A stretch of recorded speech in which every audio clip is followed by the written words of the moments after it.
Zap Crypto. Tous les jours, toute l'actu crypto au même endroit. Et pour me soutenir, abonne-toi et active la cloche pour ne pas manquer le prochain Zap Crypto. Bonsoir la cryptosphère. Comme d'habitude, on commence avec le Fear and Greed Index, actuellement à 28. Dans la peur, le Social Index toujours bloqué à fond sur Up et le Market Order Flow actuellement en recherche d'achat. N'oubliez pas que l'on nage en eau trouble entre récession, guerre, crise énergétique et bonnes nouvelles. Difficile de dire qui finira par avoir tort ou raison. Alors, plus que jamais, soyez prudents sur les marchés. Je souhaite également la bienvenue à tous les nouveaux zappeurs et zappeuses qui nous ont rejoints depuis quelques jours. Installez-vous confortablement. Bonne vidéo à tous. C'était Zap Crypto. Parlons maintenant d'une technique qui est plutôt osée pour tenter d'arnaquer des entreprises crypto. Je suppose que vous connaissez tous le deepfake, qui consiste à se faire passer pour une autre personne grâce à un algorithme qui modifie notre apparence. Eh bien, on apprend aujourd'hui que des escrocs ont utilisé cette technologie pour usurper l'identité de Patrick Hillman, le responsable de la communication avec les clients de Binance. Et ils se sont ainsi rapprochés des entreprises crypto via des appels vidéo pour leur faire miroiter un listing sur la plateforme, et visiblement le deepfake était convaincant car des sociétés seraient tombées dans le panneau, mais heureusement ces dirigeants ont envoyé un message de remerciement au vrai Patrick Hillman, qui a ainsi alerté qu'un groupe d'arnaqueurs se servait de son identité, et il a ainsi pu avertir les entreprises concernées qu'il ne s'agissait pas de lui. Donc au final, il semblerait que personne ne soit tombé dans le panneau, mais Patrick Hillman en a profité pour rappeler que de nombreux arnaqueurs pouvaient se faire passer pour des employés de Binance et que le processus de listing était très encadré et ne faisait pas intervenir une tierce personne. Je voulais maintenant vous parler de piratage. On va parler de piratage avec des équipements, les distributeurs de crypto et notamment les distributeurs de Bitcoin. C'est en fait un piratage qui vient d'avoir lieu sur un petit nombre d'équipements. Je pense qu'on parle de 2 équipements sur les machines de comment il s'appelle ? Ça s'appelle General Bytes. C'est les fournisseurs de ces distributeurs de billets et ils ont eu en fait un hacker qui a réussi à compromettre 2 de ces machines parce que ces machines sont forcément connectées par internet pour pouvoir fonctionner. Et il y a un hacker en fait qui s'est introduit sur ces machines, qui a ensuite modifié l'adresse où les paiements invalides étaient envoyés. En fait, il a fait en sorte que tous les paiements invalides soient redirigés vers son adresse à lui. Ce qui est assez intéressant parce que c'est difficilement détectable, parce que tous les paiements standards vont passer et les personnes vont pas s'en rendre compte. Et je sais pas, un paiement sur 20, un paiement sur 10, je ne sais pas combien il y a de paiements invalides, c'est uniquement ceux-là que le hacker devait intercepter. Donc il y a General Bytes qui a essayé d'expliquer comment ça s'est passé. Il pense que le serveur était exposé sur internet, qu'il y avait certains ports qui étaient exposés, que le hacker a utilisé une vulnérabilité 0day, donc une vulnérabilité qui n'était pas connue initialement, pour pouvoir compromettre le serveur et ensuite créer un compte administrateur, donc on va dire créer un compte avec lequel il avait tous les droits sur le serveur pour ensuite modifier l'adresse de paiement. Donc la solution c'est de corriger tout ça, de ne pas exposer les serveurs sur les ports en question complètement sur internet. C'est des conseils basiques en cybersécurité qui ne semblent pas avoir été suivis ici. Donc voilà, c'est pas un piratage purement lié, c'est à des smart contracts ou autres, c'est plus lié à l'infrastructure et on est plus sur un piratage classique du monde de la cybersécurité. Et on passe tout de suite à l'actu que vous attendez tous, donc concernant la chute brutale du marché de la crypto. Il faut savoir qu'il y a eu plus de 500 millions de dollars de liquidation en 24 heures. Et le moins qu'on puisse dire, c'est qu'on s'attendait pas forcément donc à une chute aussi brutale. Ça fait maintenant 3 mois qu'on était en hausse continue sur le Bitcoin ainsi que sur les altcoins principaux. Et là, tout d'un coup, on assiste à un petit effondrement, donc vendredi, qui s'est repris. Heureusement, on n'a pas cassé la barre donc en dessous des 20 000 dollars, mais c'est très malheureux parce que là, on cherchait actuellement la résistance du Bitcoin autour des 25 000 $. Et à l'heure actuelle, on est passé sous la barre des 22 000 $. Il faut savoir que durant le crash, il y a eu plus de 157 000 traders qui ont été liquidés et ça en 24 heures seulement. Et donc, comme je te l'ai dit, pour un montant total de 551 millions de dollars. Rien que sur le Bitcoin, on compte plus de 203 millions de dollars de liquidation. Et sur l'Ethereum, quelques 140 millions de dollars. Par contre, ce qui est intéressant de noter, c'est que comme vous pouvez le voir sur ce graphique, on a eu beaucoup plus de liquidation, donc de positions longues que de short, tout simplement parce qu'il y avait plus de longues que de short. Et ce que ça sous-tend, c'est que le sentiment de marché était extrêmement haussier, et ça justement avant ce crash éclair. Et maintenant, qu'est-ce qui explique cette chute soudaine? La plupart des acteurs importants de la crypto estiment qu'elle est due directement aux annonces de la Fed, la Réserve fédérale américaine, qui a annoncé qu'ils allaient encore une fois augmenter le taux d'intérêt en septembre. Il faut savoir que le taux d'intérêt était quasiment nul depuis plusieurs années, et que suite à l'inflation record aux États-Unis mais également dans le monde, la Réserve fédérale avait déjà augmenté le taux d'intérêt une première fois, ce qui avait en partie causé le début de la chute du Bitcoin. Et là, on a une annonce concernant une nouvelle augmentation qui arrivera dès le mois de septembre. On peut également en parler du tweet de CZ, donc le CEO de Binance, qui avait déclaré au moment de la chute, ils veulent acheter moins cher. Ce n'est pas un conseil en investissement. Alors, qui veut acheter moins cher? On imagine bien qu'il parle des baleines et même d'éventuelles manipulations afin d'acheter la crypto-monnaie encore moins cher. Moi, personnellement, je pense qu'on pourrait avoir donc un revirement de situation. On a eu d'ailleurs quelques indicateurs techniques qui montrent une hausse imminente. Bien sûr, c'est pas un conseil en investissement, mais personnellement, je suis plutôt haussier pour les jours et semaines à venir. Des manifestations sont prévues à Amsterdam après l'arrestation du développeur de Tornado Cash. Bon, c'est trop loin, j'irai pas, mais j'aurais bien été sinon, parce que je trouve ça un peu inadmissible qu'on veuille s'en prendre aux développeurs. Bon, là encore une fois, c'est simplement une enquête qu'ils font. Beaucoup de gens ont perdu de l'argent. C'est un peu normal de faire une enquête, mes amis. Donc, on va aller voir si les développeurs sont en question ou pas, s'ils sont impliqués. Parce qu'il se peut aussi qu'un développeur ait des petits copains et lui dit, tiens, moi j'ai développé ça, comme ça, tu peux prendre de l'argent d'une telle manière. Voilà, là c'est pas du tout le cas de figure, donc on peut pas le condamner pour ça, je pense.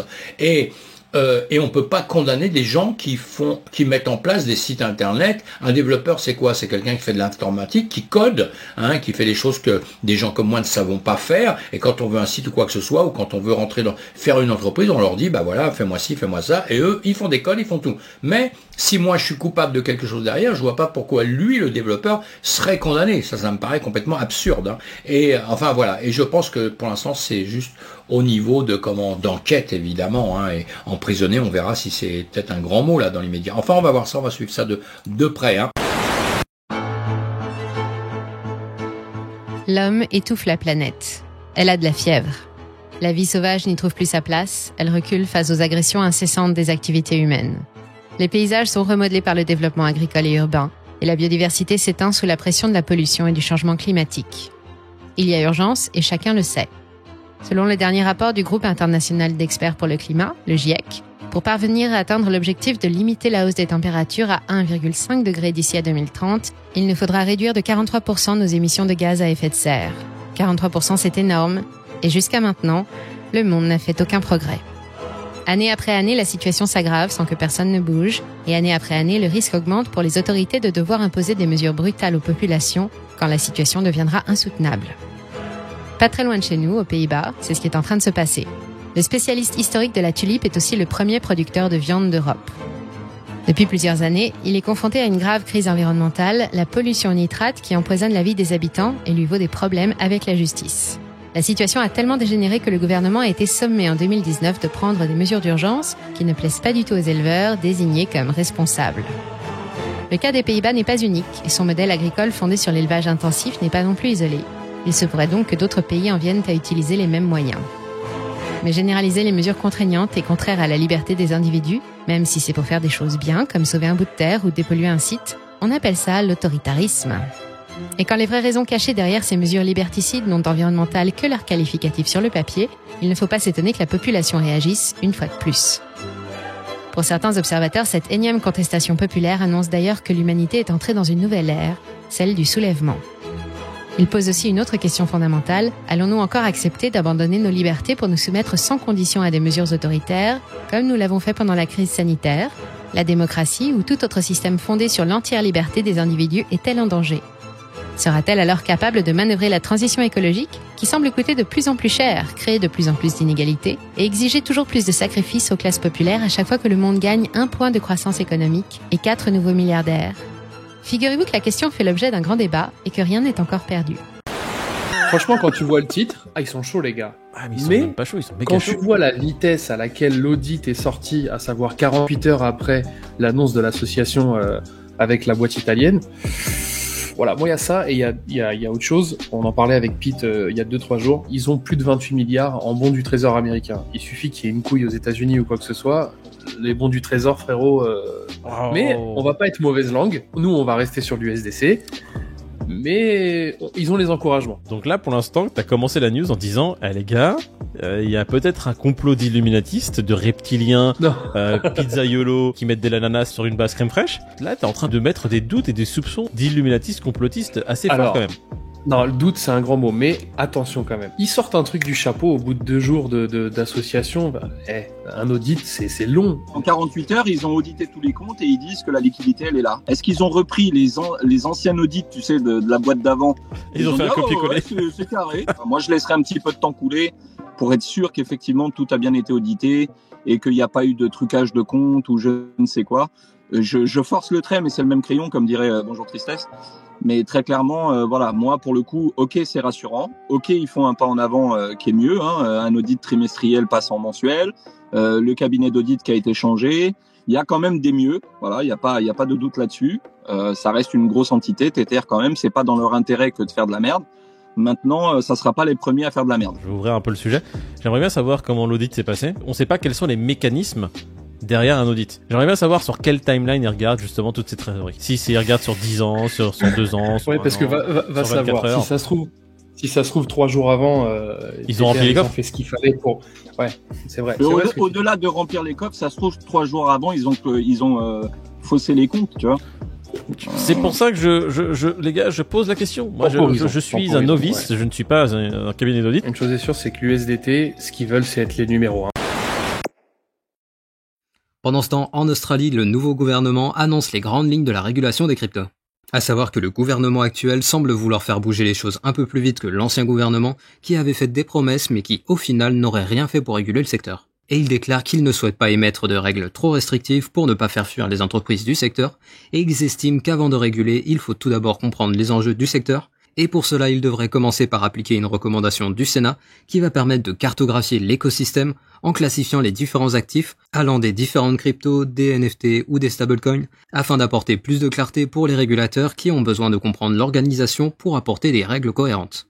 Mais ce n'est pas tout car ils déclarent également qu'ils vont travailler sur un statut spécifique aux fournisseurs de services crypto afin de permettre aux entreprises crypto de pouvoir travailler légalement sur le territoire, un peu comme nous en France avec l'UPSAN qui permet aux acteurs crypto de pouvoir opérer légalement sur le territoire français.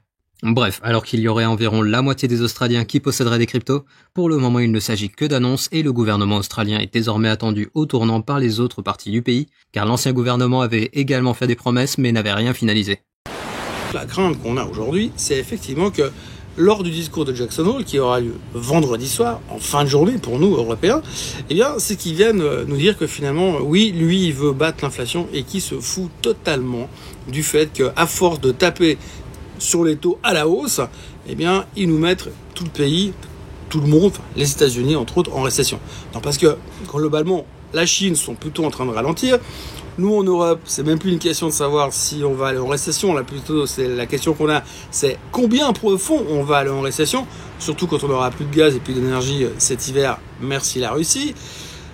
Ce qu'il faudrait surtout pas, c'est que les Américains rentrent en récession. Mais visiblement, on a un petit peu peur aujourd'hui. Enfin, là, tout de suite, c'est la préoccupation principale, c'est de se dire, mais mon Dieu, si tout d'un coup Powell nous disait qu'effectivement, il se foutait d'entrer en récession, ce qu'il voulait d'abord, c'était calmer l'inflation, puis après, on s'occupera de la récession plus tard.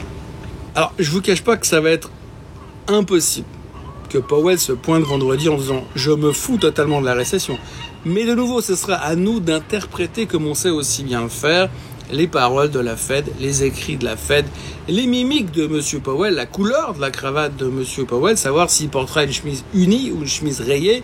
Bref, tout ça nous donneront des indices pour savoir s'il se fout vraiment de l'inflation et si sa préoccupation, c'est uniquement l'inflation. Donc voilà, aujourd'hui, on a la même situation qu'on avait la semaine dernière, simplement à la place de le regarder depuis là-bas, on regarde depuis là-bas. C'est-à-dire que pour l'instant, on a un angle de vue différent.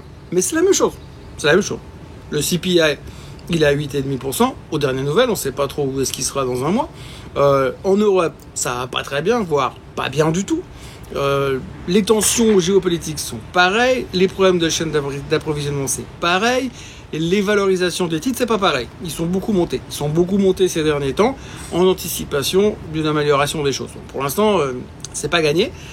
C'est pas gagné, cette amélioration. Et on se souvient quand même que pendant toute cette période de résultats qui se termine aujourd'hui, on a quand même eu beaucoup de gens qui sont venus nous dire « Attention, ça va être compliqué les prochains mois ».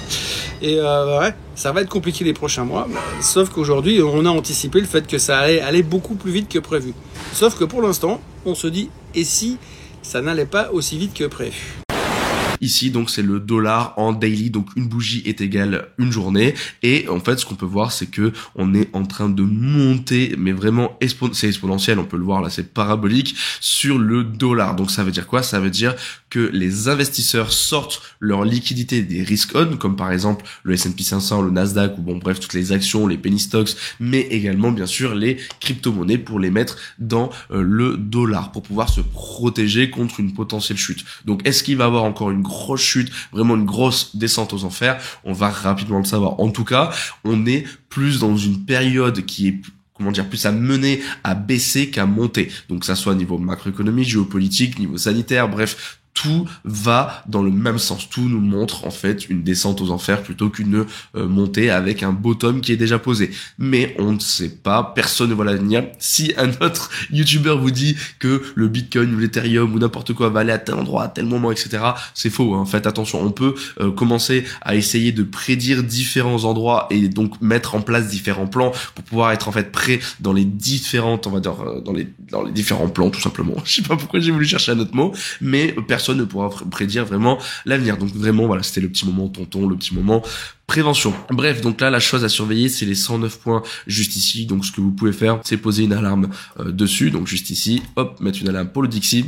En fait, ça, voilà, ça vous permettra d'être au courant, de savoir si il y a un gros dump qui peut arriver ou pas. Par contre, si on s'arrête avant, donc avant les 109 points, et qu'on arrive à faire un gros M comme ceci, et qu'on arrive à battre, du coup, donc vraiment tous les acheteurs, et qu'on arrive à passer en dessous des 104 points, là, à ce moment-là, on pourra avoir un gros double top, donc on pourra se dire que peut-être ça sera la reprise haussière sur les risk-on, donc bien sûr, une reprise du bull run sur les crypto-monnaies, et en tout cas, on attend tout ça, mais bon, soyez patients, la patience est vraiment le plus important dans l'investissement.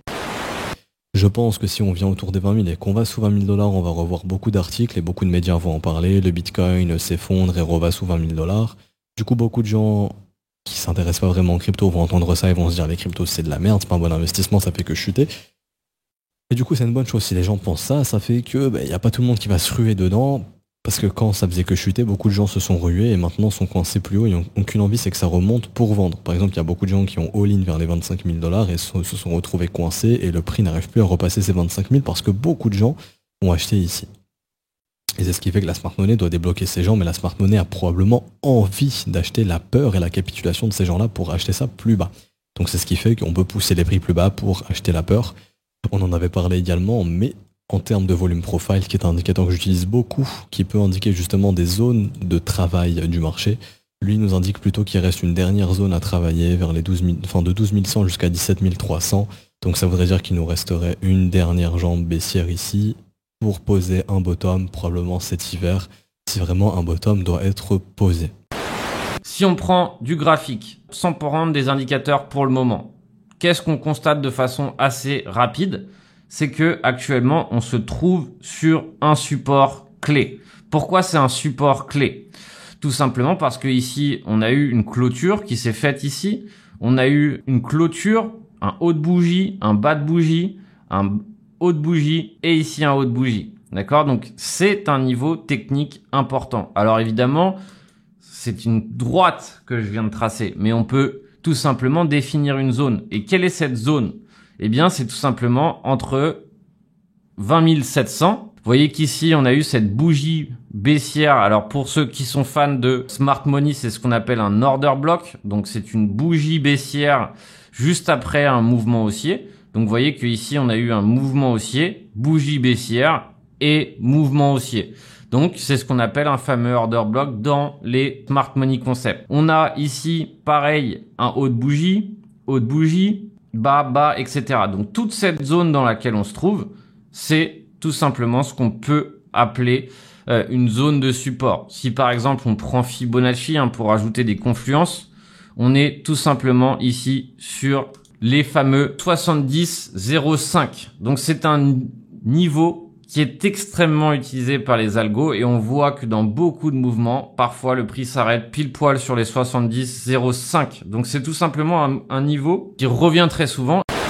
Là aussi maintenant, si on regarde sur le MACD, on est vraiment sur quelque chose de très frileux, donc attention, on reste prudent sur cette semaine. On voit qu'on a assisté ici à une cassure de la zone de neutralité, ce qui est un très bon signal, surtout en weekly, avec ici la confirmation, pourquoi pas, de cette double divergence haussière, mais il va vraiment falloir maintenant se décorréler de la zone de neutralité si nous souhaitons avoir le momentum pour les acheteurs. Parce que si on se fait rejeter et qu'on recasse la zone de neutralité à la baisse, à ce moment-là, on sera ici sur un M-top de la part du momentum en weekly, et ce sera un mauvais signal, et donc on sera presque assuré de ne pas réussir à repartir à la hausse dans les semaines à venir. Donc il va vraiment falloir qu'on reste prudent, on est sur une semaine qui est très décisive, il nous faut une décorrélation, il faut vraiment maintenant qu'on arrive à valider ces deux divergences haussières sur lesquelles nous sommes assis. Donc en weekly sur le Bitcoin, on est sur une semaine qui va être décisive, il va vraiment falloir surveiller ce qu'il se passe, on veut voir des acheteurs, on veut voir à nouveau du momentum bull. Pour l'instant, sur le mouvement précédent, nous ne sommes même pas revenus chercher les 0,38,2, donc la première zone d'arrêt, qui serait la zone de résistance qui pourrait nous faire barrage dans un premier temps et qui se trouve actuellement aux 29 377 $. Et comme par hasard, ça nous amènerait directement combler le gap futur CME. Je vous propose une raison de désespérer et une raison d'y croire. Une raison de désespérer et une raison d'y croire. Et à la fin, chacun fait sa propre balance. Alors, les raisons de désespérer, raison numéro 1 de désespérer. Les enseignements de l'Ishimoku en données mensuelles. Alors certes, le nombre d'occurrences est limité, mais vous ne manquez pas d'observer qu'à chaque fois qu'en données mensuelles, la Tenkan-sen a croisé la Kijun, nous n'étions qu'à la moitié du marché baissier. À chaque fois que la Tenkan-sen a croisé la Kijun, nous étions à la moitié du marché baissier. Et là, elle s'apprête à le faire à la fin du mois. Ça veut dire que selon cet indicateur, on va à 10 000. Ça, c'est une raison de désespérer. Maintenant, une raison d'y croire. Je vous l'ai déjà montré. Vous avez sous les yeux une courbe qui représente le drawdown, la représentation graphique du drawdown du cours du Bitcoin par rapport à son record historique. Et historiquement, on a une zone de point bas lorsque le Bitcoin a perdu entre 90 et 75% par rapport à son record historique. On a récemment rebondi en juin sur moins 73% depuis le record historique. C'est un niveau horizontal important, mais il y a cette trendline. Donc une raison d'y croire, parce que oui, ça ressemble au point bas ici de la crise sanitaire, mais si nous devions aller chercher la trendline, c'est le Bitcoin entre 10 et 14.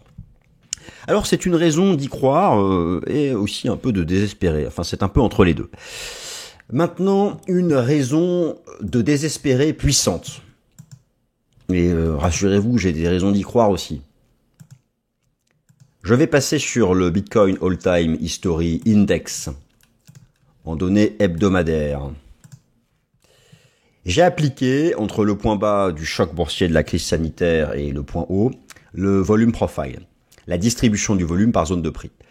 Ce qu'on appelle le volume point of control, là où le plus de transactions a eu lieu, se trouve à 10 500 $. Et en fait, c'est vraiment la zone 9 000, 12 000 $. Ce qui correspond à l'objectif théorique de l'épaule tête-épaule. Ça, c'est une raison de désespérer. Juste Ethereum actuellement, je trouvais ça extrêmement intéressant. On va passer en daily ici.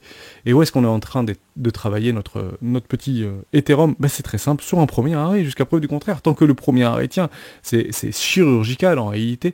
Tant que le premier arrêt tient, je suis actuellement en daily. Le plus probable, qu'est-ce que c'est? C'est de faire un nouveau plus haut. On est en train de pricer, je merge. On est en train de pricer la rumeur The Merge, qui, dans le Discord, s'accorde à dire que c'est peut-être x3 ou x4 par rapport à la puissance d'un halving. Why not? Aucun problème. Encore faut-il que ça fonctionne, encore faut-il que la date soit respectée. Donc on est sur le 15 ou 7 septembre, jusqu'à preuve du contraire, me semble-t-il. Je pense, et je le redis, avant les congés, bien avant les congés, depuis qu'on a cette, entre guillemets, rumeur The Merge, c'est qu'on est en train de pricer la rumeur, la news viendra quand ce sera effectif. Je le reprends par rapport à Amazon, je fais souvent ce parallèle. Vous avez Amazon et Jeff Bezos qui dit « J'accepte le Bitcoin » ou « Je vais accepter le Bitcoin » ou des cryptoactifs, ou Dogecoin, on imagine ce que vous voulez, pour acheter des produits sur Amazon. La rumeur sera en fait lors de l'annonce jusqu'à sa mise en place. Au moment où vous pouvez payer en Bitcoin sur Amazon, ça c'est la news. Ça touchera un maximum de personnes. Et généralement, le marché tend à pricer ces news-là dans le temps plus ou moins long. Donc je ne serais pas surpris que jusqu'à The Merge, on continue ce petit rallye haussier, malgré que Bitcoin peut-être soit un petit peu moins effectif, malgré qu'il ne faut pas trop vite le jeter à la poubelle, notre ami Bitcoin, parce que souvent il a réussi à se relever bien plus fort que bien d'autres cryptoactifs. D'ailleurs, on l'a vu par rapport au S&P 500, beaucoup s'étaient accordés à dire que S&P 500 allait ouvrir en gap baissier, et Bitcoin suivrait. Bitcoin n'a rien fait hier, alors que Wall Street a largement en fait clôturé en baisse, je crois moins 1,7%. Bref, passons. Donc on pourrait potentiellement pricer je merge jusqu'à mi-septembre, et ici complètement dégringoler. Alors que là tout le monde dira « Waouh, c'est The Merge, c'est incroyable, c'est super !» Vous avez la news qui va passer dans beaucoup de médias mainstream. Il y aurait un éclairage sur les médias mainstream partout sur la planète pour dire « C'est The Merge, si vous voulez acheter de l'Ethereum, c'est maintenant ou jamais !» Et ce sera peut-être le pire moment d'acheter dans ce rebond, cette respiration d'été de l'Ethereum quand il sera aux alentours des, je vais dire une bêtise, de 1500, 2700 $, ou entre une zone de rechargement de vente par rapport au précédent mouvement. Voilà, c'était juste pour remettre les choses dans leur contexte. Mais je ne vois pas du tout Ethereum baisser ici. Pour moi, c'est purement de la chasse à liquidité. On vient chercher des tout petits lots qui se trouvent juste là. On le fait tout le temps. Ici, on le fait. Ici, on l'a pas fait. Et ici, on le fait. Et puis, on le refera tout à l'heure. Et puis, on le refera dans 10 jours. Et puis, pour moi, c'est un mouvement tendanciel haussier, ni plus ni moins. Ok ?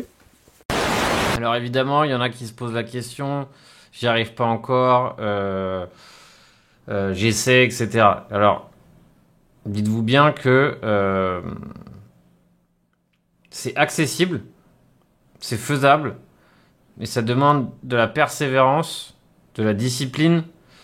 Il faut être dévoué, il faut aimer ça, il faut ne pas avoir peur de se cultiver, ne pas avoir peur de travailler plus que les autres, ne pas avoir peur, évidemment, de perdre. Ça c'est aussi une qualité qui est indispensable, mais c'est accessible. C'est pas facile, encore une fois, mais en revanche on n'a aucune barrière, d'accord? C'est-à-dire que aussi bien quelqu'un qui a fait des études que quelqu'un qui n'a pas fait d'études peut être excellent en trading.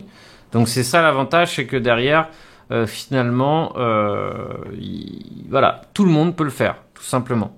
Seule chose, c'est que c'est pas donné à tout le monde, ça c'est une autre chose. Mais par exemple, ce qui est intéressant, c'est que parmi les élèves, il y a une diversité, une richesse culturelle super intéressante. Et c'est ça qui me plaît en trading, et c'est ça qui me plaît en tant que mentor, entre guillemets, ou en tant que comment dire, de personnes à suivre, c'est que derrière, finalement, on est tous unis par un but qui est, entre guillemets, la liberté. D'accord, plus ou moins. Après, la liberté financière, etc., c'est un bien grand mot. Mais en tout cas, on a tous envie de faire quelque chose de différent, et on n'a pas envie, tout simplement, de passer sa vie au bureau, etc. On veut une nouvelle approche. Mais c'est important de comprendre que cette nouvelle approche peut paraître simple à des moments, mais elle ne l'est pas. En revanche, elle est accessible à celui qui souhaite. Ensuite, des news côté Gods Unchained. Gods Unchained, en gros, le 31 août, Gods Unchained introduira un nouveau mécanisme quotidien de jeu et de gain du coup de token. Et du coup, ça permet en fait aux joueurs de partager un pool de récompenses par rapport au token Gods. Du coup, voilà, donc vraiment suivez bien pour ceux qui sont sur Gods Unchained, parce que il se passe pas mal de choses. Je vous rappelle qu'en plus c'est sur le layer 2 Immutable X. Donc du coup, pour moi, Gods Unchained, c'est peut-être le plus gros concurrent de Cross the Edges. En tout cas, c'est un sérieux concurrent. En parlant de Cross the Edges, n'oubliez pas que ils ont sorti la saison 2, chapitre 2, hier, je crois. Donc c'est dispo. Donc allez voir sur le site pour ceux qui sont fans de lore. Cross the Edges, pour moi, c'est un projet de cœur. J'ai investi dedans et je suis ça de très près. je vais te remontrer directement le gameplay du jeu. On est ici sur le YouTube de Mars4. Il y a pas mal de bonnes vidéos. Donc j'ai mis des vidéos, on va les passer rapidement en accéléré pour voir le jeu. Donc on est sur Unreal 4, alors c'est pas Unreal 5, c'est dommage, comme des gros autres jeux, comme je vais pas citer les noms, on sait jamais s'ils m'en veulent. Donc le gameplay est quand même très joli, hein. Tu vois ici, on se promène à une espèce de grosse carcasse d'avion, ou plutôt de vaisseau spatial, et t'es un joueur ici, tu te promènes, et tu peux ramasser des ressources. Donc c'est un jeu d'exploration, comme je te disais en intro, comme il fait là, d'extraction de ressources, parce qu'en te promenant, tu vas pouvoir extraire des ressources. Normalement, il doit sortir sa petite piochinette et taper. C'est peut-être pas dans cette vidéo là. Non, je passe direct à la deuxième vidéo où tu peux voir avec sa petite pioche. Donc là, il ramasse une ressource par terre, ok, dans le vaisseau. Il passe le vaisseau et voilà, bim, avec sa petite pioche, tu vois, tu tapes des cailloux, c'est quand même bien fait, hein, ceux d'Unreal 4, et en tapant les cailloux, tu gagnes de l'expérience de ton personnage et tu peux ramasser aussi des items de craft. Donc tu as plein de ressources qui vont te permettre de crafter, et tu vas me dire à quoi va servir ces ressources à crafter. Eh ben tout simplement à construire ta petite base. On va direct ici sur une autre vidéo.